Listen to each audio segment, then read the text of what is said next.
Oh my God, it's still like 32 degrees Celsius in the shade, and I've been waiting all day for the sun to go down a little bit to make another foraging video for you. And it's all about Sambucus canadensis, racemosa, and nigra. I'm talking about elderberry, and I'm going to teach you how to identify them correctly so you keep yourself safe out there.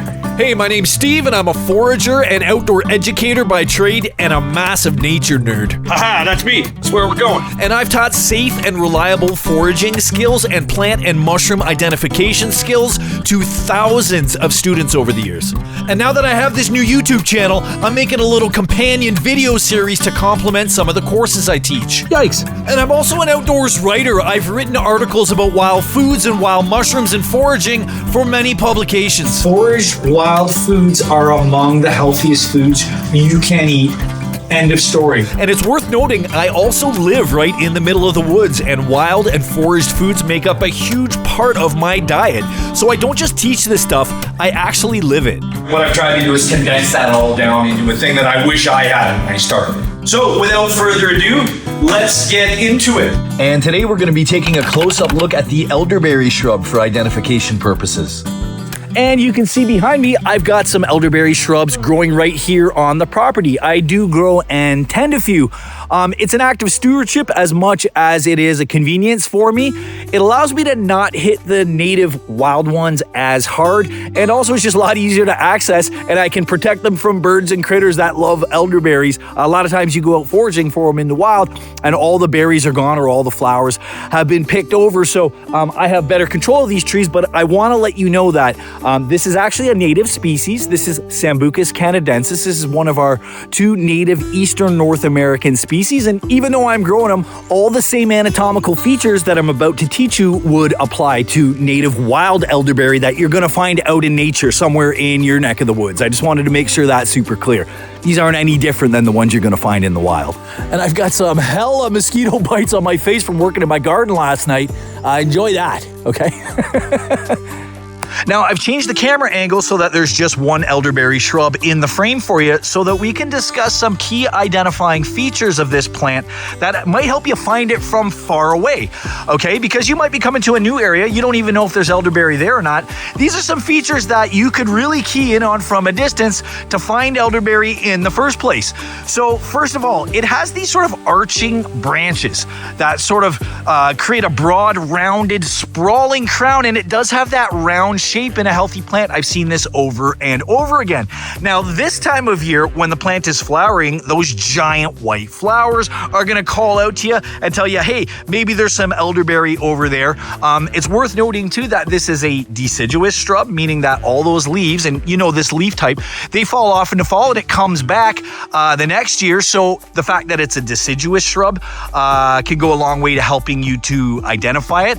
And lastly, and the real tell for me when I'm looking for elderberry in a new area are these multiple stems at the bottom. This is a multi-stemmed perennial shrub, okay?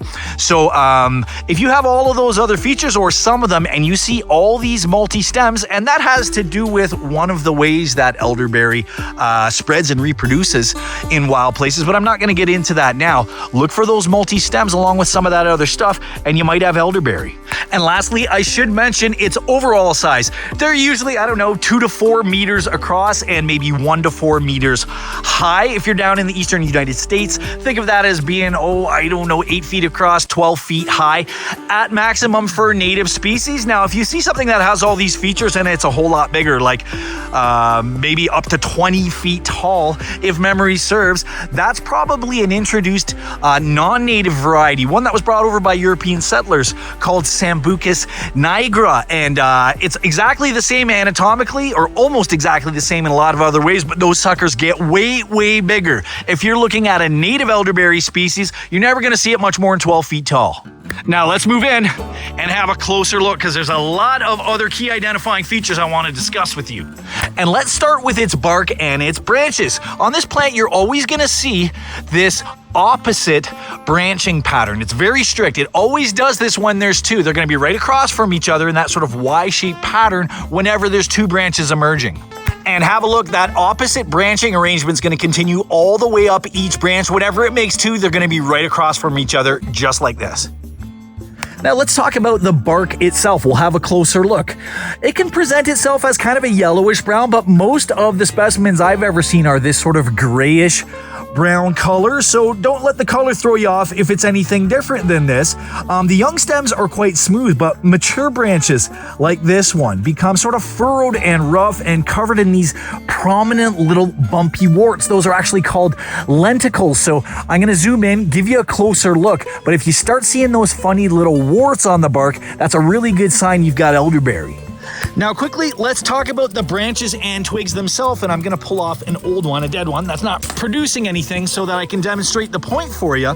Elderberry is actually hollow or semi-hollow on the inside, and this is an important distinction to differentiate it from some of its toxic lookalikes, which I'm going to discuss later in the video, so stay tuned. But I want to show you, and I have to be very careful with this super duper sharp skinning knife as I'm cutting this little guy open, bear with me here, that elderberry, while hollow, does contain this funny cottony pith in the center. I'm going to try and zoom in to show you that, yes, it is hollow. If you looked at it from this way, you can see there's an opening all the way down the middle, but there is that funny cottony stuff on the inside, so make sure that's present to know that you have elderberry.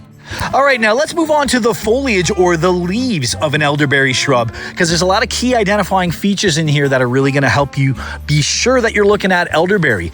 The first thing I always notice about elderberry are these compound leaves. Now, to the untrained eye, and come take one of my plant identification classes here in Haliburton or anywhere in Ontario sometime if you really want to get down into the nitty-gritty and nerd out about this stuff. But basically, this is a leaf. All of these little leaflets off to the side make up a bigger structure. Let me find one and get it better in the frame for you and let you know that this is actually referred to as a pinnately compound leaf, but don't worry about all that for now. What you need to see is this little twig running down the middle and 5 to 11 different little leaflets hanging off the side. Now, most commonly, I see leaves like this one. You see this guy here?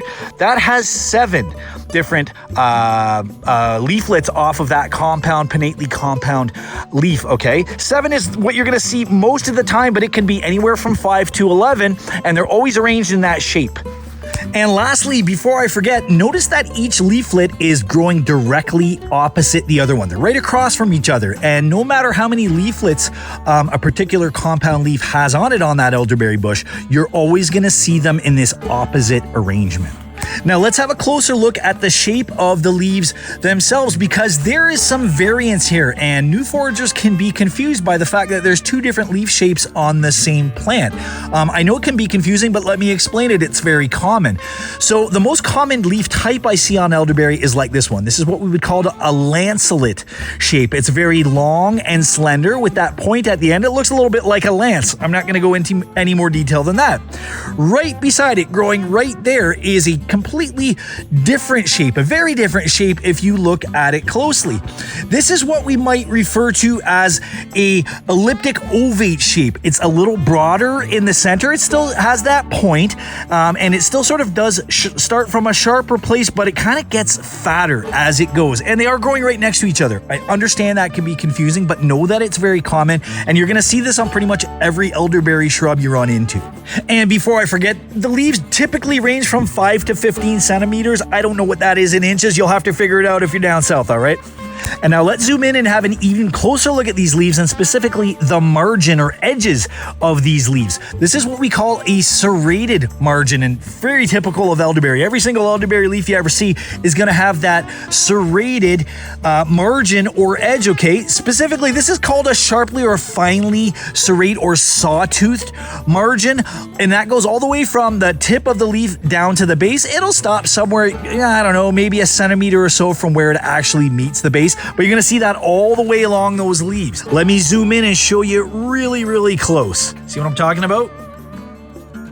And let's also have a nice close look at the veins on the leaf. This is referred to as venation, that pattern. And this is called pinnate venation. Basically, there's a central midrib that goes down the leaf like this, and then there's a bunch of little veins that come off that then splinter again, like kind of like a feather, like the feather on a quill. So look for that pinnate venation, and there's a lot of other little minute key identifying features I could draw your attention to.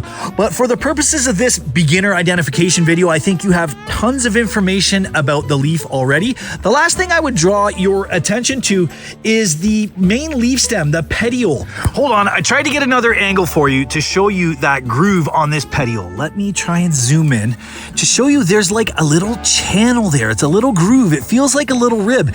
And these little side branches on the leaf, they're called petioles, actually have that little channel as well. So I don't know how well you can see that on the footage here, but here's my challenge to you. If you think you got elderberry, just run your finger along there, maybe throw your fingernail into it, and you'll see that on this main petiole and on these little petioles, it has that channel, and it's a great little tell. All right, guys, let's move on to these beautiful elderflowers, because the flowers themselves have a ton of great key identifying features that you need to know. That, and I know a lot of you new foragers are probably getting into elderberry because you want to find these flowers. So let's have an up-close look from a bunch of different angles, and I'm going to point out a bunch of key identifying features so those flowers can help you identify the elder.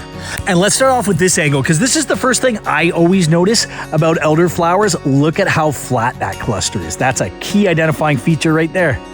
And now while we've got this angle, I want to draw your attention to these little arms under the flower. These are actually called cymes, and sorry, I can't get it in focus very well, but you're going to notice they start from this central point, and there's usually 5 of them, okay? There's one in the middle, and then there's 4 around the outside, and that pattern of those 5 little branches will continually repeat itself as they keep growing and starting from new central points. That's a great key identifying feature without going too far into the nerdy details on that. And now here's the top of a very typical looking flower. You can see all those little groups of 5 branching cymes that keep repeating all the way up to these little flowers.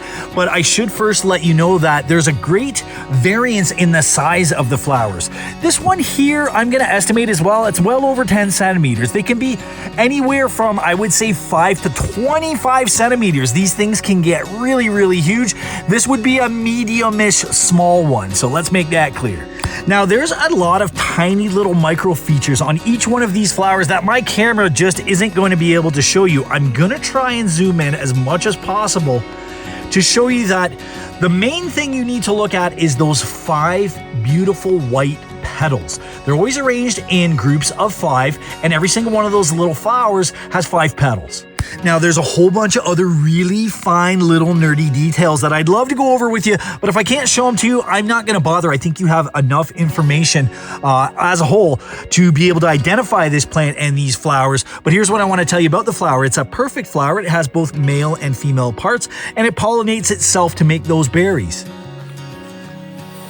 I love the smell of these flowers, and there's a lot of folks who don't like it. They say it smells funky or weird or gross. Now, there's a lot of flowers that have that funny, funky smell underlying the sweetness on top, and I don't really know how to adequately describe it, but I love it. Another thing I want to draw your attention to, just while we're on the subject of the way things smell and taste, is that when you're harvesting elderflower specifically, and this is off the topic of identification, make sure that when you look inside each one of those tiny little white or cream colored flowers, that there's a little speck of yellow pollen in there, because a ton of that smell and flavor comes from that pollen, and so does a lot of the good medicine. So if you're using flowers, if you're harvesting flowers, make sure there's still some pollen left in it. You know, insects come and eat this stuff. Pollinating insects rely on that pollen, and as the flower ages, they can hollow it right out. There might not be any pollen left. Have a good close look. I don't know what they're talking about. It smells amazing to me. But hold on, new foragers. No plant identification video would be complete without first discussing some toxic lookalikes. There are a lot of plants out in nature that superficially or even really closely resemble each other, and your job as a new forager is to be 100% sure that you know exactly which one you're collecting. And there are 3 plants that come to mind when I think of something that a new forager might confuse for elderberry, and you have to know them.